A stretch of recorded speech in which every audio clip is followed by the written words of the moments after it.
Bonjour et bienvenue à la rétrospective de l'actualité de la semaine du lundi 2 au dimanche 8 mai 2022. En politique, la première session de l'Assemblée législative de la transition s'est ouverte le mercredi 4 mai dernier. En présence du Premier ministre et de plusieurs autres membres du gouvernement, cette session des lois durera 45 jours. Pendant ce temps, le Front populaire FP demande au gouvernement de libérer les marcheurs pro-russes qui avaient été arrêtés le 23 avril passé.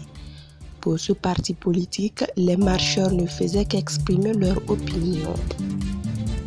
Sécurité à présent, les opérations de sauvetage des mineurs bloqués dans le sous-sol de la mine de Percoa continuent. Les ministres Bassolma Bazié et Alphonse Somé se sont déportés sur le site de la mine pour constater l'évolution des travaux. Pour Fin Frey, directeur général de la mine, il y a des avancées significatives dans les travaux de recherche. Le ministre des Mines et des Carrières, Jean-Alphonse Somé, a par ailleurs assuré l'arrivée d'autres appareils de pompage en provenance d'Afrique du Sud. À Nouna, dans la nuit du samedi 7 au dimanche 8 mai, des terroristes ont attaqué la maison d'arrêt et de correction selon Sahel Security Alert. La même source ajoute que les terroristes en question forment un groupe de djihadistes affiliés à Jinim. Selon un bilan du ministère de la Justice, il ressort qu'aucune perte de vies humaines n'a été enregistrée.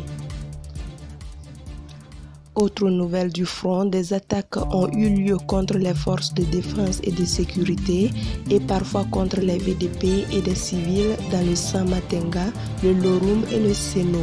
Plusieurs morts, blessés et enlèvements ont été enregistrés. Rubrique Société, selon le classement de Reporters sans frontières, en matière de liberté de presse, le Burkina occupe la 41e place mondiale contre la 37e place en 2021 sur 180 pays. L'annonce a été faite à l'occasion de la 29e journée mondiale de la liberté de presse célébrée chaque 3 mai. Aussi, pour l'année 2021, selon l'indice de liberté de presse du Centre national de presse Norbert Zongo, le Burkina a observé un léger recul. Il obtient ainsi la note de 2,25 sur 4 contre 2,41 par rapport à 2021 en matière de liberté de presse. C'est tout pour cette rétrospective. Merci pour votre attention. À la semaine prochaine.